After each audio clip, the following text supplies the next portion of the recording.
ஒரு குடும்பத்தில் கல்யாணம் பொண்ணு மாப்பிள்ளை அடுத்த மாதம் கல்யாணம். பொண்ணு பக்கத்து ஊர், மாப்பிள்ளை கரூர். பொண்ணையும் வர சொல்லி பொண்ணுடைய தம்பியும் வந்திருக்காப்புல. 3 பேரும் அங்கே பார்த்துட்டு செல்ஃபிலாம் எடுத்திருக்காங்க கடைசி நிமிஷம் வரைக்கும். இந்த விஜய் கலையும் போது கீழே இறங்கியிருக்காங்க. நெரிசலில் மாட்டி அந்த பொண்ணும் பையனும் இறந்துட்டாங்க. அடுத்த மாதம் 2 பேர் கல்யாணம். அந்த பையன் பொழைச்சிக்கிட்டான். ஒரு குடும்பத்தில் 3 பேர் இறந்துட்டாங்க. 3 பேரில் இன்னொரு குடும்பத்தில் 3 குழந்தைகள் இறந்து போச்சு. இந்த மாதிரி பலருடைய சோகம் கேட்டிங்கன்னா அவ்வளோ இருக்குது.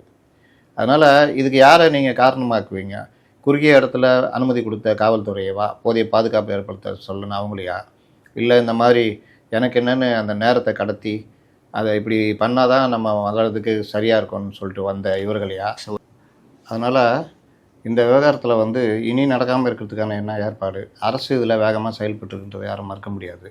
அதில் போயிட்டு இவர் ஏன் இவ்வளோ சீக்கிரம் வந்தார், இவர் உடனே எப்படி போக முடிஞ்சது, இந்த மாதிரி நதி மூலம் ரிஷி மூலம்லாம் தேடிக்கிட்டு இருக்க முடியாது. எல்லாருமே இவ்வளோ பேர் சாகணும்னு விரும்பி எந்த வேலையும் செய்ய மாட்டாங்க. அந்த மாதிரி கருத்துக்களும் பரப்பப்படுது. அது மோசமானது. வழக்குகள் கூட பாயறதுக்கு வாய்ப்பு இருக்குது. இதில் நம்ம பார்க்க வேண்டியது இந்த மாதிரி விவகாரங்களில் தாவேகா கொஞ்சம் பொறுப்போடு நாளை பின்ன நடந்துக்கணுன்றது.